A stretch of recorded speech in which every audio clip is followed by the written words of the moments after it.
Hello students, welcome to toppers only. तो आज हम डिस्कस करेंगे एसएससी सीएचएसएल के प्रीवियस ईयर का न्यूमेरिकल एबिलिटी का पोर्शन, यानी कि पूरा जो मैथ्स का पेपर आया था 7/1/2017 को, वो पूरा का पूरा पेपर आज मैं यहाँ डिस्कस करूँगी विद सॉल्यूशंस, विद ट्रिक्स, और आपको बताऊँगी कि कैसे आप इसको जल्दी से जल्दी अटेम्प्ट कर सकते हैं। स्टूडेंट्स देखिए, सीएचएसएल में जो है डिफ़िकल्टी लेवल जो है वो इजी टू मॉडरेट ही रहता है, ज़्यादा डिफ़िकल्ट क्वेश्चंस नहीं आते हैं, लेकिन प्रॉब्लम आती है लेंदी, उसमें पेपर जो है वो लेंदी होता है, आपको कैलकुलेशंस में जो है टाइम लगता है, तो उसको आप वो फास्ट करना है ताकि आप सारे क्वेश्चंस को जो है टाइम पे अटेम्प्ट कर पाएँ। तो आज मैं आपको बताऊंगी कि कैसे आप क्वेश्चंस को जो है ट्रिक्स के साथ जल्दी जल्दी सॉल्व कर सकते हैं। आपको अगर हमारे किसी भी जीके से रिलेटेड पीडीएफ की रिक्वायरमेंट है तो आप हमें मेल कर सकते हैं एट आवर ईमेल एड्रेस जो नीचे दे रखा है, enquiry.toppersonly@gmail.com। हमारे फेसबुक पेज और फेसबुक ग्रुप को ज्वाइन कर लीजिए ताकि आपको हमारी चैनल से रिलेटेड और आने वाले एग्जाम से रिलेटेड सारी इन्फॉर्मेशन मिलती रहे। लिंक मैंने डिस्क्रिप्शन में दे रखे हैं, वहाँ से आप उन्हें ज्वाइन कर सकते हैं।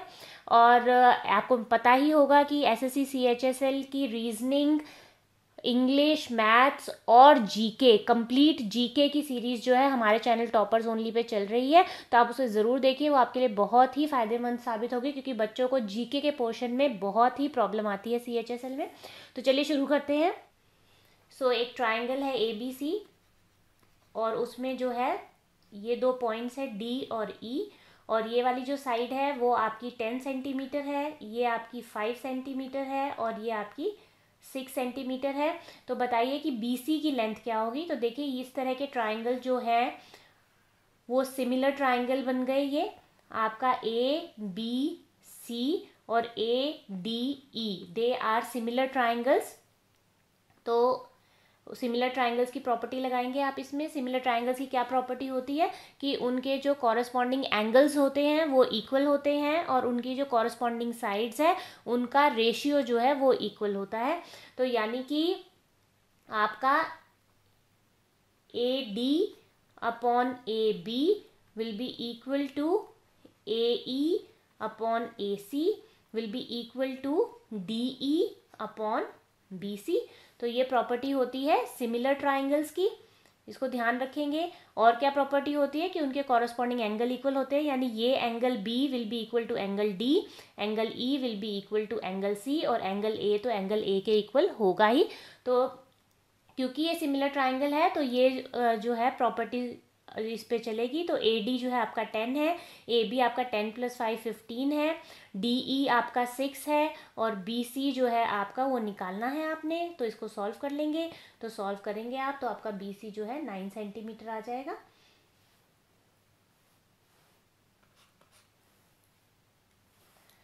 If 2x minus 1 is less than 5x plus 2 and 2x plus 5 is less than 6 minus 3x, then x can take which of the following values। देखिए स्टूडेंट्स, आपको टाइम बचाना है तो एक तो तरीका इसमें करना तो यही पड़ेगा कि आपको ऑप्शंस इसमें डाल डाल के सॉल्व करने पड़ेंगे, लेकिन टाइम कैसे बचा सकते हैं आप ध्यान से देखिए। 2x minus 1 और 5x plus 2, तो x की किसी भी पॉजिटिव वैल्यू के लिए ये कंडीशन हमेशा ट्रू होगी, हमेशा जो है 2x 5x से छोटा होगा। तो किसी भी x की पॉजिटिव वैल्यू के लिए, अगर नेगेटिव वैल्यू होगी तो बात अलग है, पर अगर पॉजिटिव वैल्यू है x की तो ये कंडीशन हमेशा सेटिस्फाई होगी। तो इस कंडीशन को पॉजिटिव वैल्यूज़ के लिए चेक करने की ज़रूरत है ही नहीं, तो आप इसे मत चेक कीजिए क्योंकि आप देखेंगे ऑप्शन में पहली तीनों वैल्यूज़ जो हैं वो पॉजिटिव दे रखी हैं आपको, तो मोस्ट प्रोबेबली आंसर जो है आपका पॉजिटिव ही होगा। तो इसलिए आप इन तीन वैल्यूज़ को सिर्फ और सिर्फ इस स्टेटमेंट के लिए चेक कीजिए क्योंकि तीनों की तीनों फर्स्ट स्टेटमेंट के लिए तो ऑटोमेटिकली करेक्ट हैं ही हैं। तो अगर आप सेकेंड स्टेटमेंट को देखें तो अगर आप 1 डालते हैं तो 5 + 2 इज़ लेस देन 6 - 3, जो कि गलत है। फिर 0 डालेंगे तो 0 डालते ही आप देख लेंगे कि 5 इज़ लेस देन 6, जो कि सच बात है। तो ये आपका आंसर आ गया। तो इन छोटी छोटी बातों का आपको ध्यान रखना है पेपर अटेम्प्ट करते वक्त। A carpenter can build a cupboard in 60 hours. After 15 hours he take a break. What fraction of the cupboard is yet to be built? तो देखिए टोटल बनाने में जो है उसको 60 घंटे लगते हैं और 15 घंटे उसने काम किया है, तो कितना बना लिया उसने, यानी उसने 15/60 जो है वो बना लिया है क्योंकि टोटल बनाने में 60 घंटे लगते थे, 15 घंटे काम किया है, तो कितना बना लिया, 15/60 बना लिया। तो कितना अभी और बनाना है, तो इसको आप 1 में से माइनस कर देंगे, क्योंकि टोटल आपका 1 है और 15/60 उसमें से बना चुका है वो, तो 1 माइनस 15/60 कर देंगे, तो आपका आ जाएगा कि कितना उसको अभी और बनाना है। तो 0.75 जो है उसे और बनाना है, यानी कि 75% उसे अभी और बनाना है। There is 75% increase in an amount in 5 years at simple interest. What will be the compound interest of ₹40,000 after 2 years at the same rate? तो इसके लिए सबसे पहले आपको सिंपल इंटरेस्ट का रेट निकालना पड़ेगा। तो वो क्या कह रहा है कि 75% बढ़ गया है अमाउंट 5 साल में। तो 75% बढ़ने का मतलब है 3/4 बढ़ गया है। तो 3/4 जब भी इस तरह का क्वेश्चन आता है जिसमें परसेंटेज में दे रखा है, तो आप हमेशा उसको जो है फ्रैक्शन में कन्वर्ट कर लीजिए। तो 75% का मतलब है 75/100, यानी कि 3/4। तो 3/4 का मतलब क्या है कि अगर आपकी स्टार्टिंग जो है, स्टार्टिंग अमाउंट अगर आपकी 4p थी, तो आपको इंटरेस्ट मिला है 3p। तो अगर आपकी स्टार्टिंग अमाउंट जो थी, स्टार्टिंग जो प्रिंसिपल अमाउंट थी, अगर वो 4p है, तो इंटरेस्ट आपको मिला है 3p का। तो अगर इंटरेस्ट का, सिंपल इंटरेस्ट का फॉर्मूला लगाएं तो क्या होता है, principal into rate into time upon 100 is equal to simple interest. तो इस तरह के क्वेश्चन में जो नीचे पोर्शन है वो उसको आप अमाउंट में लिखेंगे, रेट ऑफ इंटरेस्ट आपको निकालना है, टाइम आपको 5 ईयर्स दे रखा है, अपॉन 100 इज इक्वल टू जो ऊपर चीज़ है वो आपका बनेगा सिंपल इंटरेस्ट। तो 3p आपका ऊपर आ जाएगा, इसको आप सॉल्व कर लेंगे तो आपका रेट ऑफ इंटरेस्ट आ जाएगा 15%। उसके बाद जैसे ही आपका रेट ऑफ इंटरेस्ट आ जाता है, सिंपल फॉर्मूला है आपका कंपाउंड इंटरेस्ट के लिए 40,000 और 2 साल लगना है, तो 15% लग रहा है, तो उसको आप 100 में ऐड कर देंगे, जो भी आपका रेट ऑफ इंटरेस्ट है, डिवाइडेड बाय 100। 2 साल, 1 साल के लिए होगा तो ये 1 बार मल्टीप्लाई करेंगे, 2 साल के लिए है तो 2 बार मल्टीप्लाई करेंगे, और जो रिजल्ट आपका आएगा वो आपकी आ जाएगी टोटल अमाउंट आफ्टर 2 ईयर्स। तो अगर आप इसको सॉल्व कर लेंगे तो ये आ जाएगा आपका 52,900। तो ये आपकी आ गई total amount after 2 years at a compound interest of 15%। अब इसमें से अगर आप 40,000 माइनस कर देते हैं, तो देखिए आप इसको अलग से कहीं और मत लिखिए, यहीं की यहीं माइनस कीजिए ताकि टाइम जो है आपका कम से कम लगे। तो अगर आप इसको माइनस कर देते हैं तो आपका आ गया 12,900। तो ये आपकी अमाउंट है जो कंपाउंड इंटरेस्ट आपको मिला इन 2 years at a rate of 15%।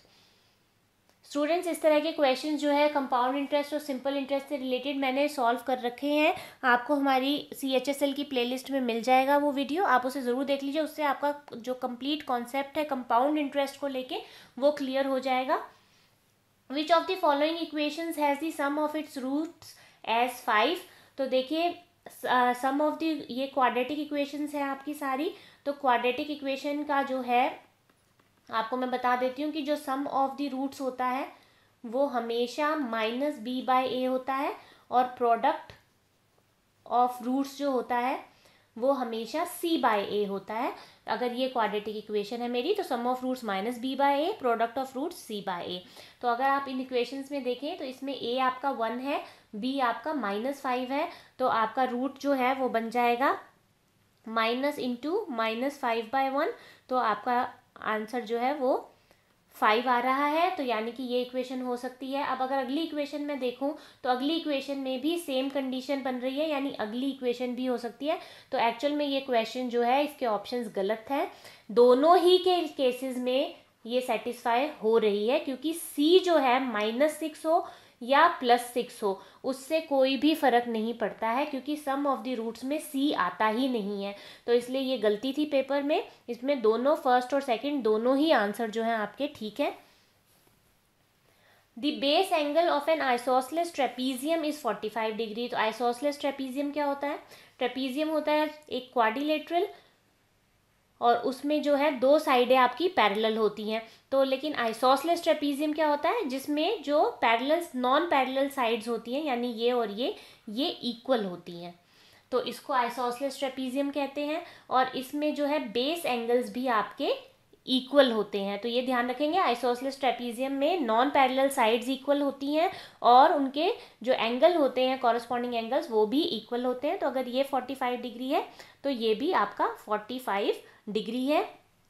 और जो आपकी शॉर्टर साइड है और वो दोनों इक्वल साइड्स हैं वो 10 10 और 10 सेंटीमीटर की दे रखी है। तो बताइए कि एरिया क्या होगा। तो स्टूडेंट्स सबसे पहली बात तो जितने भी एरिया के फॉर्मूले होते हैं ट्रेपीजियम के, सिलेंडर के वॉल्यूम के और स्फेयर के एरिया के, हेमिस्फेयर के एरिया के, ट्राइंगल के एरिया के, स्क्वायर के एरिया के, ये वॉल्यूम के, ये सारे फॉर्मूले आपको याद ज़रूर रखने हैं क्योंकि इन पे क्वेश्चन आते ही आते हैं। तो इसमें आपको बताना है कि एरिया क्या होगा। तो एरिया ऑफ अ ट्रेपीजियम का फॉर्मूला होता है half into height into sum of parallel sides. तो ये आपका फॉर्मूला है। तो अब देखिए हाइट आपकी है ये आपकी हाइट है। तो अगर मैं इस तरीके से दो परपेंडिकुलर ड्रॉ करूँ तो ये लेंथ मेरी कितनी हो गई, ये मेरी 10 हो गई। उसके बाद जो है ये आपका P हो गया। तो sine 45 degree is equal to P/H आपका हो गया। और इसी तरीके से cos 45 डिग्री अगर मैं लूँ तो मेरा B/H आ जाता है, जिससे कि मेरा ये वाला हिस्सा आ जाएगा। अब 45 साइन 45 और cos 45 तो दोनों ही बराबर होते हैं, तो यानी मेरा परपेंडिकुलर और बेस का जो नाप है वो बराबर आएगा। तो साइन 45 डिग्री इज 1/√2। तो आपकी परपेंडिकुलर आ गया 10/√2 और बेस भी आ गई आपकी 10/√2। यहाँ से बेस निकल आएगी आपकी। तो आपकी हाइट जो है वो आ गई 10/√2 और आपकी सम ऑफ पैरेलल साइड आ गई, ये है आपकी एक पैरेलल साइड 10 प्लस दिस सम। अब ये जो टोटल है ये आपका हो जाएगा 10 प्लस जो यहाँ आया आपका 10/√2 इतना ही यहाँ आएगा, सेम आएगा, दोबारा से निकालने की ज़रूरत नहीं है। तो 10 प्लस 10/√2 प्लस 10/√2 ये आपका फॉर्मूला बन गया। तो अब इसको सॉल्व कर लेते हैं। तो ये हमारा आ जाएगा 5/√2 इंटू 20 प्लस 20/√2। इसको आप सॉल्व कर लीजिए तो आपका आंसर आ जाएगा 50√2 plus 50 centimetre square. Rahul sells a machine for rupees 50 lakhs at a loss. Had he sold it for rupees 60 lakh, his gain would have been 7 times the earlier loss. तो राहुल ने machine जो है 50 लाख के जो है 50 लाख पे बेची जिसमें उसको लॉस हुआ। अगर उसने 60 लाख पे बेची होती तो उसे जो पहले लॉस हुआ है उससे 7 गुना ज़्यादा फ़ायदा होता। तो बताइए कि कॉस्ट प्राइस क्या था। तो देखिए मान लेते हैं कॉस्ट प्राइस आपका है CP। तो अगर वो 60 लाख में बेचता है तो उसको कितना गुना फायदा हो रहा है, उसको 7 गुना फायदा हो रहा है, यानी कि 7 यूनिट्स का फायदा हो रहा है with respect to the loss. तो यानी कि अगर लॉस को मैं मान लूं 1 यूनिट, कि अगर जब उसने 50 लाख में बेचा था तो लॉस उसको हुआ था 1 यूनिट, तो जब वो 60 लाख में बेचेगा तो उसे लॉस का 7%, लॉस के 7 टाइम्स फायदा हो रहा है। तो 7 टाइम्स ऑफ 1 हो जाएगा 7 यूनिट। तो मैंने जानबूझ के यहाँ 1 यूनिट लिया है ताकि हम इस क्वेश्चन को आसान कर सकें। तो अगर कॉस्ट प्राइस को मैं बढ़ा के 60 लाख रुपए कर दूं तो मुझे 7 यूनिट का फायदा होता है, और उसी कॉस्ट प्राइस को अगर मैं घटा के 50 लाख कर दूं तो मुझे 1 यूनिट का नुकसान हो रहा है। तो ये इस क्वेश्चन का मतलब है। तो बताइए कॉस्ट प्राइस कितना था। तो इन दोनों के बीच का डिफरेंस कितना है, इन दोनों के बीच का डिफरेंस है 10 लाख, और इनके बीच में फायदे नुकसान का डिफरेंस कितना है 7 + 1 यानी कि 8 यूनिट्स। तो यानी कि 10 लाख का जो डिफरेंस है वो आपके 8 यूनिट्स के बराबर है, यानी 8 यूनिट के बराबर है आपका 10 लाख। तो 1 यूनिट के बराबर कितना हो जाएगा 10/8 लाख। और उसके बाद अगर 1 यूनिट, तो ये आपका आ गया 1.25 लाख। सो 1 यूनिट की जो कीमत है वो 1.25 लाख है। तो कॉस्ट प्राइस और 50 लाख में कितना फर्क है 1.25 लाख का। तो क्योंकि 1 यूनिट का फर्क था तो 1 यूनिट आपकी आ गई 1.25 लाख की। तो यानी कि कॉस्ट प्राइस हो जाएगा 50 लाख प्लस 1.25 लाख यानी कि 51.25 lakh. If the radius of a circle is increased by 27%, then its area will increase by, तो देखिए एरिया जो है क्या होता है, पाई आर स्क्वायर होता है, तो जो चेंज आएगा एरिया में वो सिर्फ और सिर्फ रेडियस के चेंज की वजह से आएगा। तो जो नया रेडियस हो जाएगा वो आपका हो जाएगा r plus delta r square, और पुराना रेडियस जो था वो आपका आर स्क्वायर था।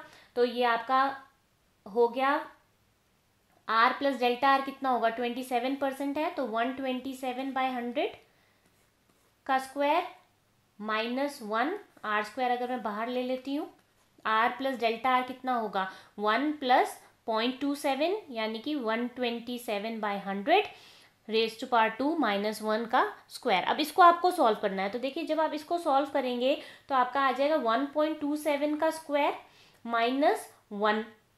तो अब ये डिफरेंस जो है ये आपका चेंज इन एरिया आएगा। तो अब आप इसको अगर 1.27 को अगर आपकी जो है सॉल्व कैलकुलेशन जो है वो फास्ट है तो आप इसको मल्टीप्लाई कर लीजिए 2 बार, और जो वैल्यू आएगी उसमें से 1 माइनस कर दीजिए तो आपका आंसर आ जाएगा। लेकिन सपोज आपकी कैलकुलेशन जो है वो इतनी फास्ट नहीं है तो आप ऐसे क्वेश्चंस में अंदाज़ा भी लगा सकते हैं, लेकिन ये अंदाज़ा तभी लगा सकते हैं जब आपके ऑप्शंस जो हैं वो काफ़ी दूर दूर हों, क्योंकि अगर ऑप्शंस बहुत नज़दीक हैं तो अंदाज़ा नहीं लगा सकते हैं, क्योंकि अंदाजे में हमेशा आपके पास एक अप्रॉक्सीमेटेड वैल्यू आती है। लेकिन इस केस में आप देख रहे हैं कि ऑप्शंस जो हैं वो काफ़ी दूर दूर हैं, तो आप इसमें अंदाज़ा लगा सकते हैं। तो आप बायनोमियल एक्सपेंशन यूज़ कर सकते हैं। तो बायनोमियल एक्सपेंशन क्या कहती है, बायनोमियल एक्सपेंशन ये कहती है कि अगर मान लो मैं इसको 1.27 को लिख सकती हूँ 1 प्लस 0.27 का स्क्वायर, तो किसी भी इस तरह के एक्सप्रेशन को मैं लिख सकती हूँ 1 plus n x plus n into n minus 1 x square upon 2 factorial plus so on, और इस तरीके से मैं इसको आगे तक लिख सकती हूँ जब तक कि आपका जो है ये n-1 टर्म जो है वो 0 ना हो जाए। तो इस तरीके की एक्सपेंशन में आप इसको सिर्फ पहली वैल्यू तक रख सकते हैं अगर x बहुत ही ज़्यादा छोटी वैल्यू हो तो इस केस में x जो है 1 के कंपैरिजन में बहुत ज़्यादा छोटा नहीं है, इसलिए अप्रॉक्सीमेशन जो है वो काफ़ी दूर आएगी रियल रिजल्ट से। लेकिन फिर भी क्योंकि ऑप्शंस दूर दूर हैं तो आप अंदाज़ा लगा सकते हैं। कैसे लगा सकते हैं, एक तरीका तो मैंने बता ही दिया कि आप मल्टीप्लाई कर लीजिए और 1 माइनस कर लीजिए उसमें से। दूसरा तरीका मैं बता रही हूँ, तो n है 2 आपका, तो इसको लिख सकते हैं 1 प्लस 2 इंटू 0.27 और माइनस 1, तो 1 और 1 तो कट गया, तो आपकी वैल्यू आ जाएगी यहाँ से, तो आपकी वैल्यू जो आ गई वो आ गई 0.54। अब आप ये देखिए ये जो 0.54 है ये सिर्फ ये पोर्शन है, अभी इससे आगे और भी वैल्यूज ऐड होनी थी, यानी आपका आंसर जो है वो 0.54% से ज़्यादा आएगा, यानी कि 0.54 से ज़्यादा आएगा, यानी कि 54% से ज़्यादा आएगा आपका आंसर। तो एक ही ऑप्शन है 54% से ज़्यादा, वो है 61.29%। क्यों ज़्यादा आएगा, क्योंकि हमने सिर्फ ये वाला पोर्शन लिया है, एक्चुअल में जो इसकी वैल्यू है उसमें ये वाला हिस्सा भी आना था, तो इस वाले हिस्से को हमने निगलेक्ट कर दिया है, तो यानी जो वैल्यू हमारे पास आई है वो एक्चुअल में कम है जितनी की आनी चाहिए थी। तो 0.54 आया है, तो हमारा जो आंसर है वो 0.54 से ज़्यादा होगा हर कीमत पे। तो एक ही ऑप्शन है जो 0.54 से ज़्यादा है, तो वो है आपका 0.61 यानी कि 61.29%। इफ गिरीलाल सैलरी इज 11/7 टाइम्स हरीराम्स, तो गिरीलाल की सैलरी जो है, जी की सैलरी जो है वो 11/7 है हरीराम के, और शेखर की जो सैलरी है वो 3/4 है हरीराम के। तो बताइए कि गिरीलाल और शेखर की सैलरी का रेशियो क्या होगा। तो यहीं की यहीं कर लीजिए, h से h कट गया, तो ये आपका आ गया 44/21। Cos a plus sine a square plus cos a minus sine a square is equal to, तो देखिए याद रखिए a plus b whole square plus a minus b whole square का जो है वो सिंपल फॉर्मूला बनता है 2a square plus b square. याद कर लेंगे तो बहुत जल्दी सॉल्व हो जाएगा, नहीं तो आप इसको खोल के भी कर सकते हैं। a plus b whole square is a square plus b square plus 2ab, a minus b whole square is a square plus b square minus 2ab। Solve कर लीजिए, 2ab कट जाएगा, तो आपके पास दोबारा से ये आ जाएगा, बट इसे याद कर लें तो अच्छा है, याद करने से जल्दी क्वेश्चन जो है वो सॉल्व होते हैं। तो this is equal to 2a square plus b square, a क्या है कॉस ए, बी क्या है साइन ए, तो कॉस स्क्वायर ए प्लस साइन स्क्वायर ए जो कि होता है 1। आपको ये आइडेंटिटीज याद होनी चाहिए, cos square theta plus sine square theta is 1, तो 2 इंटू 1 इज 2, तो आंसर आपका आ गया 2। The sum of all prime numbers between 30 and 42। तो प्राइम नंबर्स क्या होते हैं, जो अपने आप से डिवाइड हो जाए या 1 से डिवाइड हो। तो 30 तो हो जाता है, 15 से भी डिवाइड हो जाता है, तो 31 जो है वो आपका प्राइम नंबर है, और उसके बाद जो है आपका 37 है, उसके बाद आपका 41 है। तो 3 ही नंबर है 30 और 42 के बीच में जो आपके प्राइम नंबर है, तो इनको टोटल कर लीजिए। जब आप लिखें इसको तो कोशिश कीजिए एक के नीचे एक लिख लें, ताकि वहीं की वहीं टोटल करना जो है वो आसान हो जाए। तो आपका टोटल जो है वो 109 आ गया। The curve surface area of a hemisphere is 2772 square centimetre. तो कर्व सरफेस एरिया क्या होता है हेमीस्फेयर का, जो है वो 2πr² होता है। और वॉल्यूम कितना होता है, वॉल्यूम होता है आपका 2/3πr³। तो पूछा है कि रेडियस क्या है, तो सिंपल है, इसका आप रेशियो ले लीजिए। तो 2772 अपॉन 19404। तो देखिए क्वेश्चंस जो हैं वो बिल्कुल भी मुश्किल नहीं होते हैं, सिर्फ और सिर्फ लेंदी होते हैं। तो इस बात का आप ध्यान रखेंगे। तो इसको काट लेंगे आप, 3 ऊपर चला जाएगा, ये कट जाएगा, r नीचे रह गया। अब इसको आप क्रॉस मल्टीप्लाई कर लीजिए, तो r आपका जो है वो आ जाएगा 3 इंटू 19404 डिवाइडेड बाय 2772। तो इसको आप सॉल्व कर लीजिए, तो आपका जो आंसर है वो आ जाएगा 21 सेंटीमीटर। तो देखिए क्वेश्चंस डिफ़िकल्ट नहीं है, सिर्फ लेंदी हैं। तो अपनी कैलकुलेशन की जो पावर है उसे बढ़ाइए, जल्दी से जल्दी सॉल्व करने की कोशिश कीजिए। If cos c minus cos d is x, तो x क्या है, सिंपल, कुछ भी नहीं है, घबराने की बात नहीं, ये सीधा फॉर्मूला पूछा है cos a minus cos b का। तो cos a minus cos b क्या होता है, इसका फॉर्मूला है cos a minus cos b is minus sine a plus b/2 into sine a minus b/2। तो अब आप इसमें देखेंगे कि इसमें साइन है और कॉस है, ये हो नहीं सकता। कॉस और साइन है, ये भी नहीं हो सकता। कॉस कॉस है, ये भी नहीं हो सकता। तो आंसर तो आपका यही है। लेकिन जब आप इसे देखेंगे तो यहाँ पे a प्लस b/2 तो है, पर b माइनस a/2 आ गया है, जबकि यहाँ पे a माइनस b/2 है। कोई बात नहीं, आपको पता होना चाहिए कि sine minus theta is equal to sine theta. Students मैं इस तरह की जितनी भी आइडेंटिटीज़ हैं उनको लेके जो है एक वीडियो बनाऊंगी, जिसमें इस तरह की आइडेंटिटीज़ के जितने भी क्वेश्चन आज तक CHSL में पूछे गए हैं वो सारे डिस्कस करूंगी। तो आप उस वीडियो को ज़रूर देख लीजिएगा, नोटिफिकेशन बेल आइकन चूज़ कर लीजिए ताकि आपको हमारे आने वाले वीडियोज़ की नोटिफिकेशन मिल सके।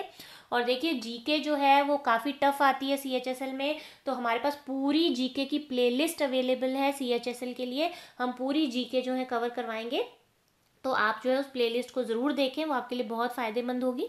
तो sine minus theta is equal to sine is equal to minus sine theta.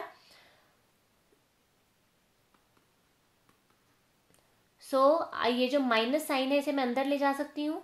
तो sine a plus b/2 minus sine theta is equal to sine minus theta. तो अगर मैं इस माइनस को अंदर ले जाऊं तो मेरे पास आ जाएगा b माइनस a/2, जो कि एग्जैक्टली यही फॉर्मूला आ जाएगा आपका। The value of x for which the expressions 12 minus 6x and 4x plus 2 becomes equal. तो 12 minus 6x becomes equal to 4x plus 2। तो सॉल्व कर लीजिए, तो ये आपका आ गया 10 इज इक्वल टू 10x, तो x आ गया 1। Triangle DEF and triangle GHI are similar triangles. Length of DE is 4 centimeter, length of GH is 9, ये corresponding sides हैं. What is the ratio of the area of triangle DEF and triangle GHI? तो मैंने क्या बताया था अभी similar triangles के लिए आपको कि उनके corresponding angles भी जो हैं वो इक्वल होते हैं। तो ये एंगल जो है वो इसके इक्वल होगा, इनकी साइडों का रेशियो इक्वल होगा। तो देखिए पहले तो देखते हैं कि ट्राइंगल का फॉर्मूला क्या होता है। तो ट्राइंगल का एरिया का फॉर्मूला होता है half into height into base. तो ये आपकी हाइट जो है वो ये है, you drop a perpendicular from this vertex on the base. तो ये जो आपकी बात आती है ये आपकी हो गई हाइट, और जिस पे आपने परपेंडिकुलर ड्रॉ किया है वो आपकी हो गई बेस। तो ट्राइंगल DEF की अगर ये है तो इसकी हम मान लेते हैं H prime into B prime. तो आप देखेंगे कि जो क्योंकि ये सिमिलर ट्राइंगल है तो D E upon G H will be same as E F upon H I, right. और एक और चीज़ बता देती हूँ, सिमिलर ट्राइंगल्स में जो आपकी हाइट है वो भी इसके प्रोपोर्शनल होगी।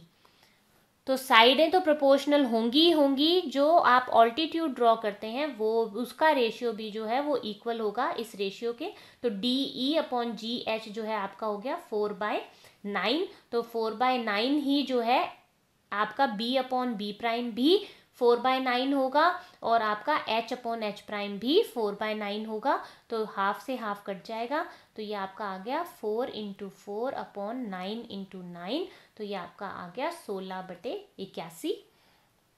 तो ये एक और प्रॉपर्टी ध्यान रखिएगा कि साइड्स तो प्रोपोर्शनल होती ही होती हैं, हाइट जो है ऑल्टीट्यूड जो है वो भी प्रोपोर्शनल होता है। To travel 816 kilometers, an express train takes 9 hours more than Rajdhani. If, however, the speed of the express train is doubled, it takes 4 hours less than Rajdhani. What is the speed? तो देखिए इसमें आप जो है सबको आता होगा ये क्वेश्चन सॉल्व करना, लेकिन इसमें टाइम कैसे बचाएं? तो टाइम ऐसे बचाएं कि स्पीड पूछी है तो कोशिश कीजिए कि आप अपनी इक्वेशन को स्पीड में ही लिखें, ताकि आपको बाद में जो है मैनिपुलेशंस ना करनी पड़े। तो 816 किलोमीटर चली वो, तो टाइम कितना लेगी वो 816 किलोमीटर है, और मान लो वेलोसिटी को हम मान लेते हैं V E is the velocity of the express train. तो time taken by express train is 816/VE, और वो जो है राजधानी के टाइम से 9 घंटा ज़्यादा है। तो राजधानी का टाइम कितना होगा? राजधानी का टाइम होगा VR, 816 डिस्टेंस ट्रेवल करना है अपॉन स्पीड, उससे 9 घंटे ज़्यादा है। इसी तरीके से अगर स्पीड जो है वो एक्सप्रेस ट्रेन की डबल कर दी जाती है, यानी ट्वाइस VE कर दी जाती है, तो वो ये जो टाइम था आपका राजधानी का उससे 4 घंटे कम लेती है। अब तो ये आपकी दो इक्वेशंस आ गई। तो आपको राजधानी की वेलोसिटी निकालनी है। तो अगर मैं इनको डिवाइड कर दूं तो VE से VE कट गया, 816 से 816 कट गया, तो आपका जो रेशियो आ गया वो आ गया 2। तो अब आप इसको जो है सॉल्व कर लीजिए, तो आपकी इस इक्वेशन का सॉल्यूशन जो है वो आ जाएगा 48 km/h।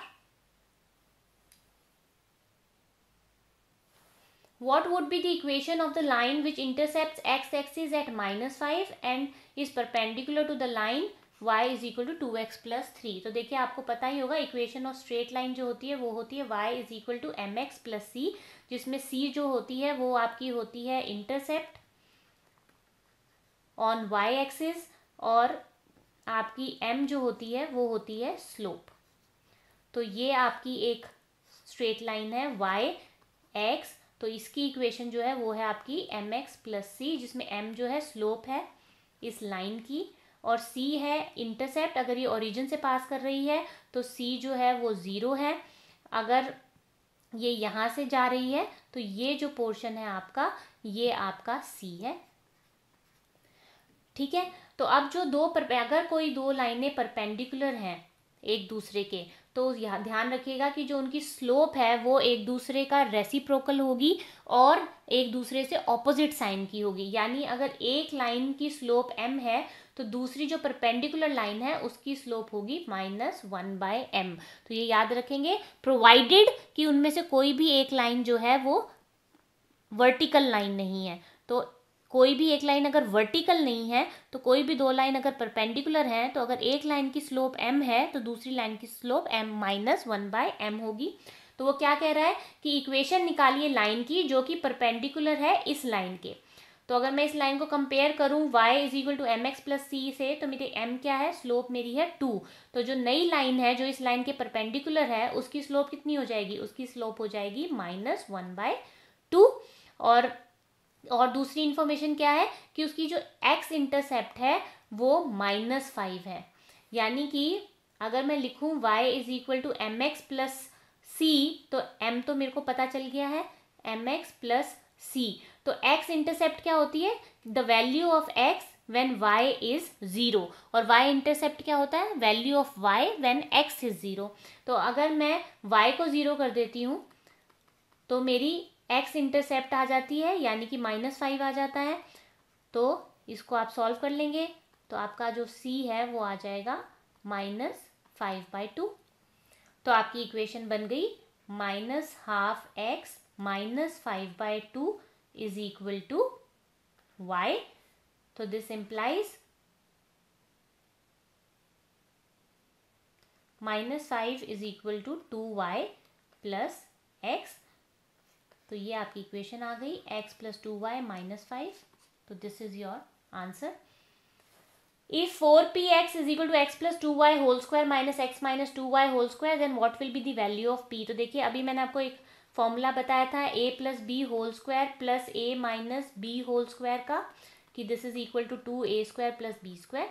उसी तरीके से a plus b whole square minus a minus b whole square is equal to 4ab। तो ये ध्यान रखेंगे फॉर्मूला। तो यही फॉर्मूला आप इसमें लगाइए राइट हैंड साइड में, तो आपका आ जाएगा 4 इंटू a है आपका x और b है आपका 2y। तो ये इज इक्वल टू 4pxy। तो अगर दोनों साइडों को कंपेयर करूं तो p आपका आ गया 2। In the first 26 overs of a cricket match, the run rate was 5.4 runs per over, यानी एक ओवर में 5.4 रन बना रहे थे। तो कितनी रन रेट होगी रिमेनिंग 24 ओवरों में to reach a target of 294 runs. तो पहले आपको निकालना पड़ेगा कि कितने रन बचे हैं। तो टोटल रन बनाने थे 294 और बना लिए कितने, 26 ओवर खेल चुके हैं और एक ओवर में 5.4 रन बनाए हैं। तो टोटल रन कितने बना लिए, 26 गुना में 5.4। तो इतने रन जो हैं वो बचे हैं। अब जो ये बचे हैं रन वो कितने ओवर में बनाने हैं, वो 24 ओवर में बनाने हैं। तो डिवाइड कर दीजिए उसे 24 से, तो आपका आ जाएगी रन रेट पर ओवर लेफ्ट। तो इसको सॉल्व कर लेंगे आप, और सॉल्व करके आपका आंसर जो है वो 6.4 आ जाएगा। तो देखिए कैलकुलेशंस बहुत करनी है, तो अपनी जो कैलकुलेशंस हैं उनको स्ट्रॉन्ग बनाइए, अदरवाइज पेपर में क्वेश्चंस जो हैं वो ज़्यादा मुश्किल नहीं पूछे जाते हैं। What is the value of 10 minus 5/6? तो देखिए मैं जो ट्रिग्नोमेट्री का वीडियो बनाऊंगी उसको आप जरूर देख लीजिएगा, ताकि ये सारे कॉन्सेप्ट जो हैं आपको क्लियर हो जाए। तो 10 माइनस 5/6 क्या होगा? तो देखिए 10 माइनस थीटा जो होता है वो आपका -tan थीटा होता है। तो 10 माइनस 5/6 को मैं लिख सकती हूँ -tan 5/6। अब जो tan 5/6 है उसको मैं लिख सकती हूँ पाई माइनस π/6, राइट। और उसके बाद ये प्रॉपर्टी मैं यूज कर सकती हूँ कि tan pi minus theta is equal to -tan theta. तो माइनस एक माइनस पहले से ही है, एक माइनस और आ जाएगा, tan π/6 आ जाएगा, राइट। माइनस माइनस कैंसिल, तो you get tan π/6। Now you know pi is equal to 180 degree. Radians में पाई होता है, डिग्रीज में 180 डिग्री के इक्वल होता है। तो ये आपका आ गया, तो 180 डिवाइडेड बाय 6 यानी कि tan 30 डिग्री, और tan 30 डिग्री आपका होता है 1/√3। इस तरह के क्वेश्चंस को देख के बिल्कुल मत घबराइएगा, ये बहुत ही सिंपल क्वेश्चंस हैं आपके।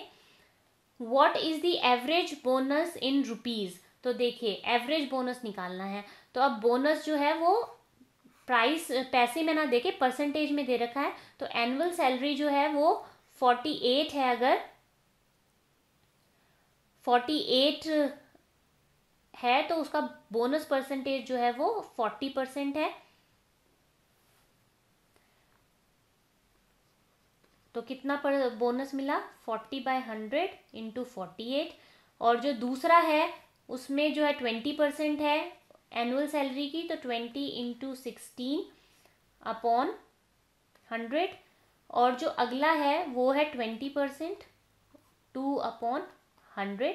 तो अब ये देखिए, ये जो एनुअल सैलरी है ये एक एम्प्लॉय की है। तो क्वेश्चन कोई डिफिकल्ट नहीं है, पर इसमें एक कैच है।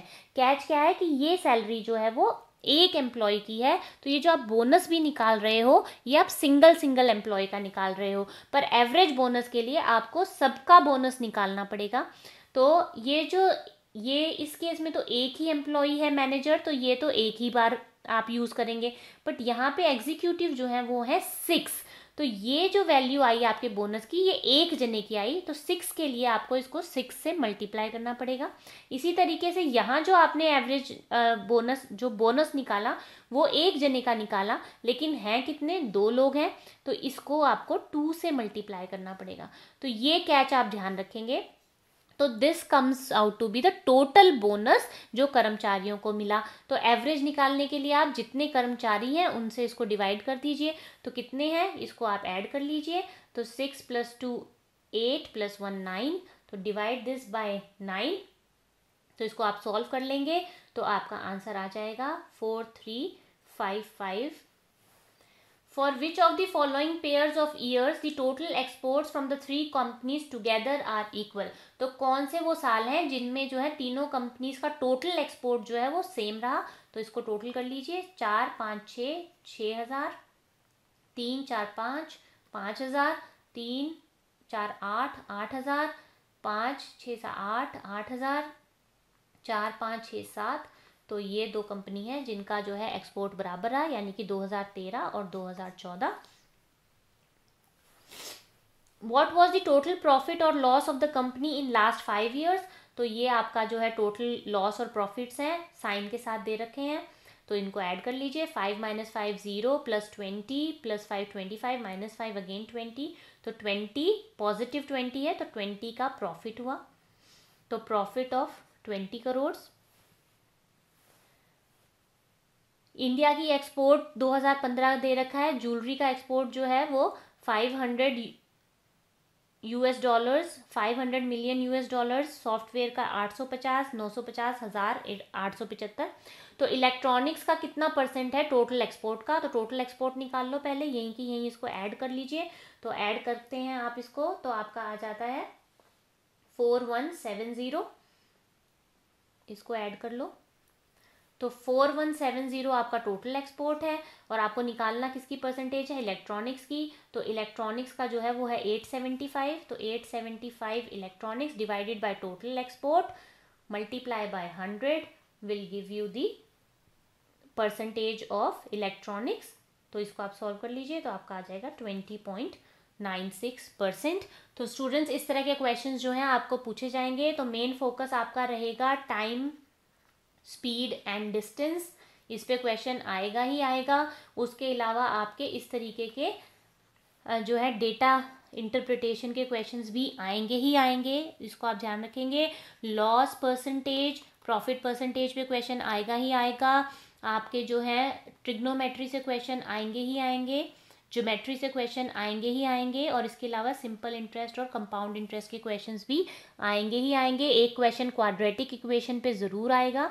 तो इस तरह के और भी बहुत सारे क्वेश्चंस लेके मैं टॉपर्स ओनली पे आपको बताती रहूँगी, हमारे वीडियोज़ आते रहेंगे, ताकि आपका पूरी तैयारी जो है CHSL के लिए हो जाए। अगर आपको हमारे वीडियोज़ अच्छे लगते हैं तो लाइक कीजिए, शेयर कीजिए, अगर अभी तक सब्सक्राइब नहीं किया है तो सब्सक्राइब कर लीजिए, और नोटिफिकेशन बेल आइकन ज़रूर चूज़ कीजिए, नहीं तो आने वाले वीडियोज़ की नोटिफिकेशन आपको नहीं मिल पाएगी।